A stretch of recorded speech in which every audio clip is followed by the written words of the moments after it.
ഈ വാക്കാണല്ലോ പ്രധാനം. വാക്ക് പറയുമ്പോൾ മറന്നുപോലെ ഭയങ്കര എളുപ്പമാണ്. പക്ഷേ വിശ്വാസ്യത എന്ന് പറയുന്നത് ഏറ്റവും പ്രധാനപ്പെട്ടൊരു കാര്യമുണ്ട്. ഞാൻ തന്നെ ആശാ വർക്കർമാരുടെ പന്തലിൽ പോയി സമരം അവസാനിപ്പിക്കുന്നതിന് മുമ്പും സമരം അവസാനിപ്പിച്ച ദിവസം ഒരു വാക്ക് പറഞ്ഞിട്ടുണ്ടായിരുന്നു. ആദ്യത്തെ ക്യാബിനറ്റിൽ നിങ്ങളുടെ സഹായങ്ങൾ പ്രഖ്യാപിച്ചു തുടങ്ങുന്നു.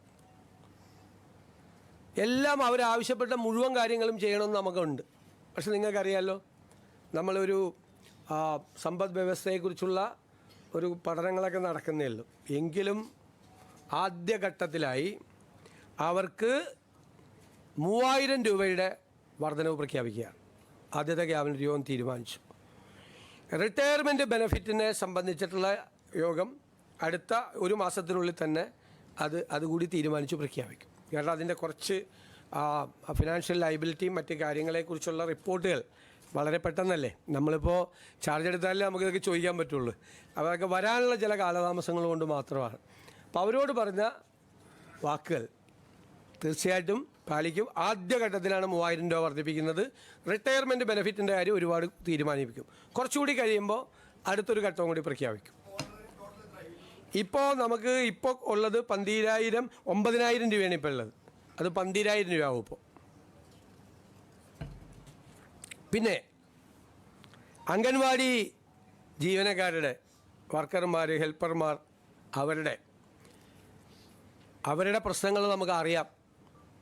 ഞാൻ തന്നെ നിയമസഭയിൽ അവതരിപ്പിച്ചിട്ടുണ്ട്, ഞങ്ങൾ തന്നെ നിയമസഭയിൽ അവതരിപ്പിച്ചിട്ടുണ്ട്. അവരുടെ കാര്യം മറന്നുപോയിട്ടില്ല എന്നവരെ ഓർപ്പിക്കാൻ കൂടി വലിയ തുകയൊന്നുമല്ല, 1000 രൂപ അവരുടെ വരുമാനത്തിൽ വർദ്ധിപ്പിക്കാൻ. വലിയ തുകയൊന്നുമല്ലത്. അവർക്ക് 14,500 രൂപയും 15,000 രൂപയുടെ നിലവിൽ കിട്ടുന്നത്. അതിനോടൊരു 1000 രൂപ കൂടി. സാമ്പത്തിക സ്ഥിതി കുറച്ചുകൂടി മെച്ചപ്പെടുമ്പോൾ അവരുടെ കാര്യം മറന്നുപോകില്ല, നിങ്ങളുടെ കാര്യവും ഞങ്ങളുടെ ഓർമ്മയിലുണ്ട് എന്ന പാവങ്ങളോടുള്ള ഒരു മെസ്സേജാണിത്. 1000 രൂപ കൂട്ടിയത് നിങ്ങൾ ഞങ്ങളുടെ മനസ്സിലുണ്ട് എന്നുള്ളൊരു മെസ്സേജ്, സന്ദേശം അതാണ്. പിന്നെ സംസ്ഥാനത്തെ പാചക തൊഴിലാളികളുടെ വേതനം വളരെ മോശമാണ്. അവർക്കും അതുപോലെ തന്നെ ഒരു 1000 രൂപ നമ്മൾ വർദ്ധിപ്പിച്ചിട്ടുണ്ട്. സംസ്ഥാനത്ത് ജോലി ചെയ്തു വരുന്ന പ്രീ പ്രൈമറി ടീച്ചർമാരുടെയും ആയമാരുടെയും ഓണറേറിയം അതും ഒരു 1000 രൂപ കൂട്ടിയിട്ടുണ്ട്. ഇതെല്ലാം നമ്മളതിൻ്റെ സാമ്പത്തിക ബാധ്യതകളെല്ലാം പരിശോധിച്ചതിന് ശേഷമാണ് ഇതെല്ലാം ചെയ്തത്. അതുകൊണ്ടാണ്, ഇല്ലെങ്കിൽ 2000 രൂപയും 3000 രൂപയൊക്കെ കൊടുക്കണമെന്ന് ആഗ്രഹം ഉണ്ടായിരുന്നു. 1000 രൂപ ആക്കിയത് അതാണ്. പക്ഷേ നമ്മളൊരു ടാർഗറ്റ് ചെയ്തിട്ടുണ്ട്. ഞാൻ പറയാം പിന്നീട് സാമ്പത്തിക സ്ഥിതി എങ്ങനെയാണ് മെച്ചപ്പെടുത്താൻ പോകുന്നതെന്നൊക്കെ. അതിപ്പോൾ ഇന്നെല്ലാം കൂടി പറയണ്ടല്ലോ.